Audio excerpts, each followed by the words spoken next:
we are now in our week 6 to 7 lesson, which is the isosceles triangles. The definition of an isosceles triangle: it is an isosceles triangle. The congruent sides are called the legs and the remaining side is called the base. The angles opposite the legs are called the base, and the angle opposite the base is called the vertex angle. So we have here a triangle ABC. In isosceles triangle ABC, so segment AB, here is our segment AB, and segment AC or side AC are we call the legs, and BC is the base. So our side BC or segment BC is called the base, and angle B, here is our angle B, that is what we call the base angles, also angle C. So from point A going to our vertex C, going to point B, this is our angle C.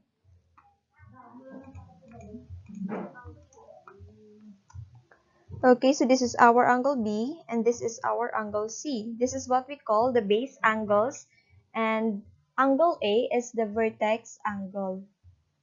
So this is angle A. From point B going to our vertex A, going to point C. Sama na siyang aton nga angle A.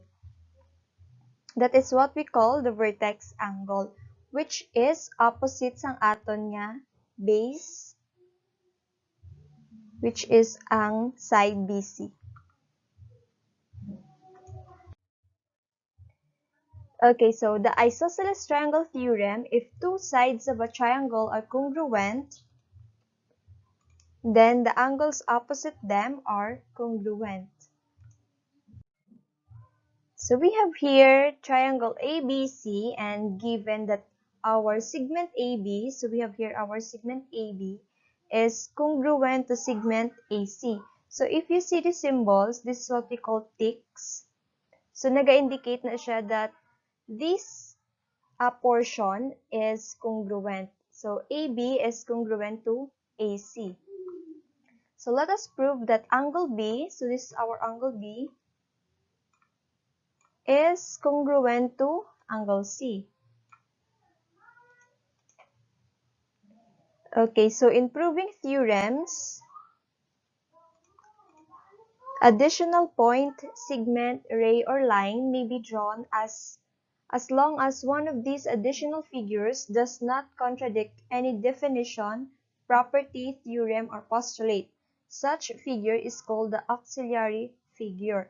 So we can add some point, segment, or line in this figure sa aton nga triangle as long as wala kita may gina-contradict or violate sang definition, property, and theorem sa math. So this is what we call the auxiliary figure. So we draw here a segment or a point, a midpoint from our segment BC. So it divided na siya into two congruent parts. And then ang ilang middle point, that is point M. And then we draw a segment from point M going to our vertex A.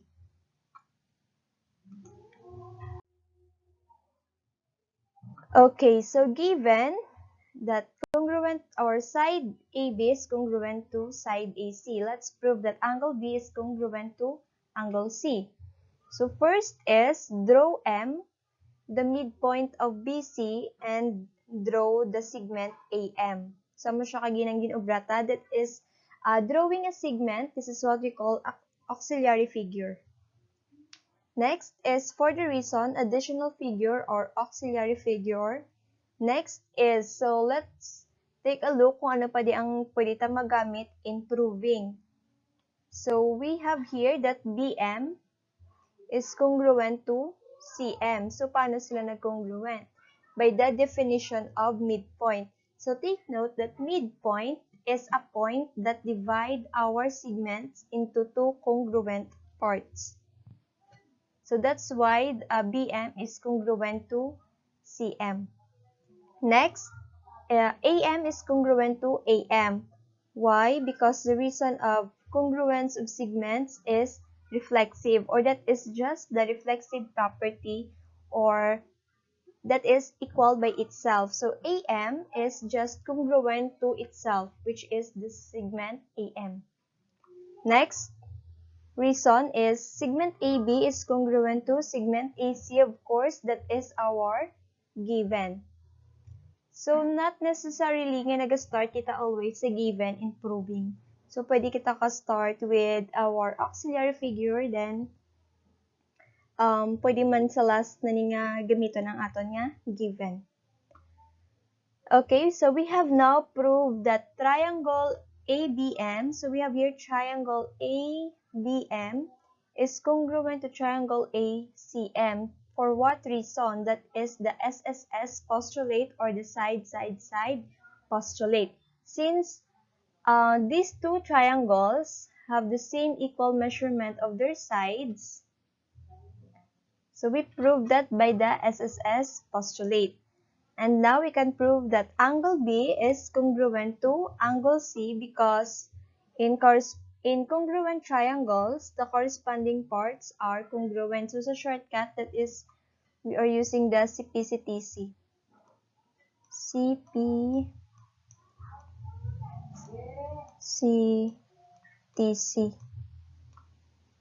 So, which means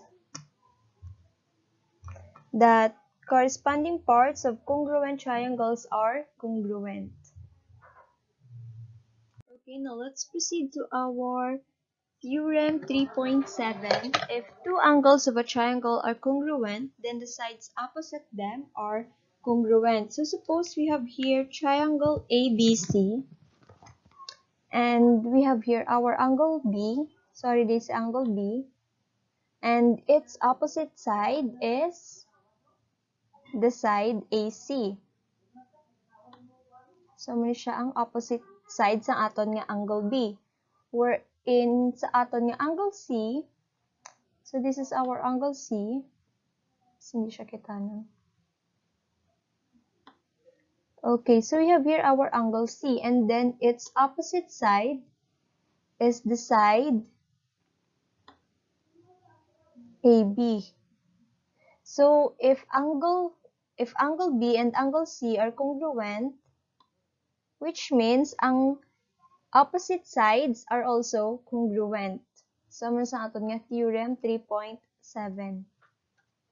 So, if the measurement of our angle B is 60 degrees, and then ang measurement man sa aton angle C is 60 degrees, so the two angles here are congruent. And then if the measurement of side AB is 10 centimeter, then what will be the measurement of our side AC? Of course, that is also 10 centimeter. Since angle B and angle C are congruent, therefore, ang ilang opposite sides is also congruent.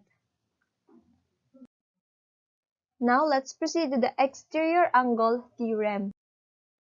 So, let's recall first the definition of greater than. So, we have here if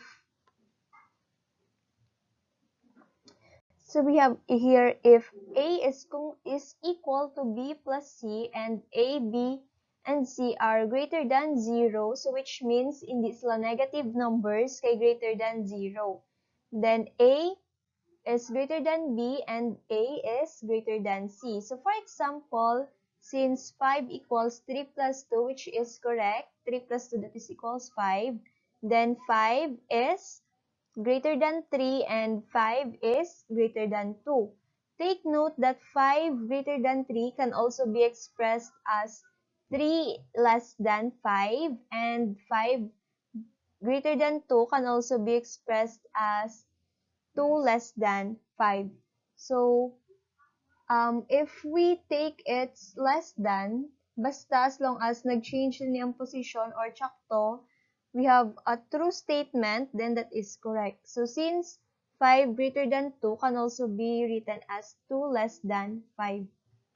So, which means, si 2 kuno mas gamay kay 5. So, sa diriya, si 5 mas dako kay 2. Okay, so we have here the exterior angle theorem. The measure of the exterior angle of a triangle is greater than the measure of any of its remote interior angles. So we have here in triangle, angle 4 is our exterior angle. So magambal kita exterior angle, amo ni siyang angle outside sang aton nga triangle. So magambal naman kita interior angles, these angles can be found inside our triangle. So we have here, angle 4 is our exterior angle, kaya ra siya sagwa sa ating triangle. And then, angle 1 and angle 2 are its remote interior angles. So maghambal kita remote interior angles, amo na siya ang layo or hindi sa adjacent sa aton nga angle 4. So si angle 3 adjacent sa aton nga angle 4, which means tupaday lang sila nga angle. So si angle 1 and angle 2, layo siya sa kay angle 4, amo na sa aton nga remote interior angles. And take note nga ang measurements ng aton exterior angles mas dako sa measurements ng iya nga remote interior angle. So mas dako ang measurement ni angle 4 compare mo kay angle 1 kag kay angle 2. Amo na sa aton nga exterior angle theorem. So we have here in triangle, angle 4 is an exterior angle and angle 1 and angle 2 are its remote interior angles. So we prove that measure of angle 4 is greater than the measure of angle 1 and measurement of angle 4 is greater than the measurement of angle 2. So plan for proof. Measure of angle 3 plus measure of angle 4 equals 180 degrees. So take note, di ba ang measurements ng line, that is 180 degrees. So si angle 3 and angle 4, naga-form sila line if you add these two angles. So ari si angle 3. So ari si angle 3 and then ari si angle 4. So if you notice, if you add these two angles, may ara kita na form nga line. Ari may ara kita line nga na form. So which means ang total sa ilang nga angle is 180 degrees. If measure of angle 1 plus the measure of angle 2 plus the measure of angle 3 equals 180 degrees. So paano ni siya nag 180 degrees? So take note nga ang total sang measurements ng angle inside the triangle is 180 degrees. So, kung i-add ko ni si angle 1, si angle 2, and angle 3, dapat ang ilang nga sum is always 180 degrees because the measurement or the total measurement of the angles inside the triangle is always 180 degrees. So, use transitive property and arrive at angle 4 is congruent to angle 4 is equal to measure of angle 1 plus the measure of angle 2. Since pwede tani siya ma-manipulate so that we come up with this equation. Then apply the definition of greater than to reach the conclusion.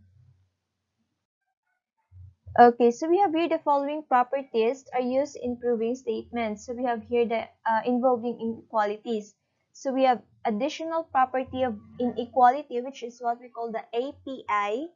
For all real numbers A, B, C, and D, if A is greater than B and C is greater than or equal to D, then A plus C greater than B plus D. So, for example, we have 5 is greater than 3, which is correct. Mas dako man gid si 5 compare kay 3. And then we have our second statement here, which is 6 equals 6, which is right, since any number is equal to itself man lang. And then we apply here the addition property. So we add 6 both sides of the inequality. So 5 plus 6. So kung nag-add ko di 6, of course, ma-add man ko 6 sa right side sang aton nga inequality symbol. So 5 plus 6 greater than 3 plus 6 is 11 greater than 9, which is correct. Mas dako si 11 compare kay 9. Then we have here the subtraction property of inequality or the SPI for all real numbers a, b, c, and d. If a greater than b and c greater than or equal to d, then a minus c greater than b minus d. So for example, we have 5 is greater than 3, and then we have our second statement, which is 4 equals 4. Then 5 minus 4, so nag-minus ko di or nag-subtract ko di 4. On the left side of our inequality, of course, masubtract man ko 4 sa aton nga right side sang inequality. So 3 minus 4, that is 1 greater than negative 1, which is correct.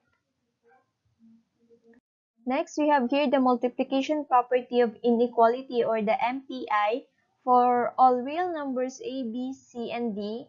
If a greater than b and c greater than 0, so which means si c must be a positive number, then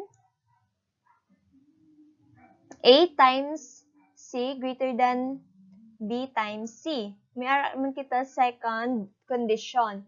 If a is greater than b and c is less than 0, which means ang theta is negative numbers, then a times c is greater than or less than b times c. So for examples, we have here sa example, c greater than 0. So aton dc must be positive number. So 5 greater than 3. So nag-multiply ko di 2 sa aton ng left side sa inequality. Of course, ma-multiply man ko 2 sa right side. So 5 times 2, that is 10. Then 3 times 2, that is 6. So 10 is greater than 6. So what if our c here is a negative number, which is c less than 0? So we use negative 2. So kung nag-multiply ko di negative 2 sa left side sa aton inequality, ma-multiply man ko negative number or negative 2 sa aton nga right side sang inequality. So take note, if nag-multiply kita negative numbers, ang aton inequality symbol nag-change. So from greater than, naghimo na siya diri less than. So take note na ha, kung nag-multiply kita negative, nag-change ng aton nga symbol. So we are using here less than. Okay, so 5 times negative 2, that is negative 10, less than 3 times negative 2, that is negative 6. So negative 10 is less than negative 6. Next, we have the division property of inequality or the DPI for all real numbers a, b, c, and d. If a greater than b and c greater than 0, then a divided by c is greater than b divided by c. If a greater than b and c is less than 0, then a divided by c is less than b divided by c. So, same lang to siya gyapon sa aton yung multiplication property. Dito we are using the multiplication symbol. Why here we are using the division? Okay, so for example, we have 6 is greater than 4. So if we divide 2 on the left side, we will also divide 2 on the right side. So 6 divided by 2, that is 3. And 4 divided by 2, that is 2. So 3 is greater than 2. So what if ang theta is negative number, that is dividing negative 2? So 6 divided by negative 2, that is negative 3. So kung nag-divide kita gani negative number, automatic ma-change man ang aton nga inequality symbol, that is less than. So 4 divided by negative 2 is negative 2. Negative 3 is less than negative 2. Next, we have the trichotomy property. A equals B, A less than B, and A greater than B cannot be true at the same time. So, hindi pwede nga si A is equals B as the same also nga A is less than B and A greater B. So, either dapat sa ila ang correct. Hindi pwede nga ang tatlo sila correct. So, either lang sila ang correct. So, example, since Since 5 greater than 3 is true, then 5 equals 3 and 5 less than 3 are false. So, sino lang di ang nag-correct? So, ari lang o, si 5 greater than 3 lang ang nag-correct. Since 4 equals 4 is true, then 4 greater than 4 and 4 less than 4 are false. So, hindi man pwede nga si 4 mas dako siya kay 4 or si 4 mas gamay sa kay 4 because they are equal. So, which means, ari lang aton nga nag-satisfy. Since 1 less than 3 is true, then 1 equals 3 and 1 greater than 3 are false. So, we all know nga mas nubo si 1 compare kay 3, so hindi man sila pwede ma-equal and hindi man pwede nga mas dako si 1 kaysa kay 3. So, amula na yung aton nga true. Ang first tala nga statement, 1 less than 3. That is our trichotomy property. Next, we have our theorem 3.9. If one side of a triangle is longer than the other side, then the measurement of the angle opposite the longer side is greater than the measurement of the angle opposite the shorter side. So we have here triangle FUN. Our triangle FUN, and then so we have here our side FN. So on side FN is greater than our side FU. So miski tulokon taman lang, mas dako man gid si FN compare kay FU. So the measurement, so ano ang opposite angles ng aton ni side FN? So, opposite na sides, ang angles ng aton FN is angle U. Hari, si angle U. Ano naman ang aton nga opposite angles ng aton side FU? Of course, si angle N. Which is here, our angle N. So, kung mas longer ang side, ang opposite yang nga angle, mas greater ang measurement compare mo sa shorter side compare sa measurements ng angle opposite sa aton yung shorter side. So which means that measure of angle U is greater than the measure of angle N. Okay, again, i-reason ko na siya para mas kitanon. Okay. So we have here our ari aton side FU.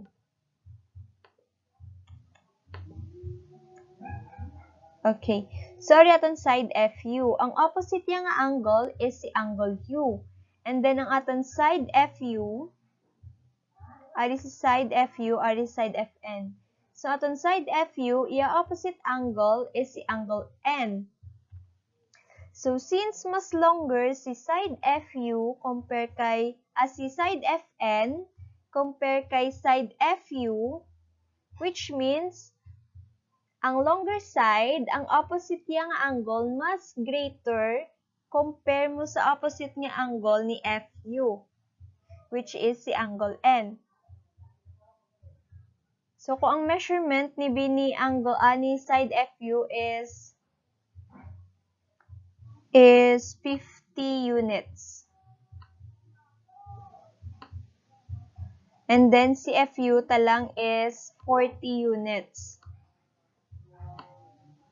So, sinong gina-expect nga mas greater ang measurement sa angle? Of course, si angle U, kay mas ang opposite yang side is dako ang measurement or mas laba yang measurement.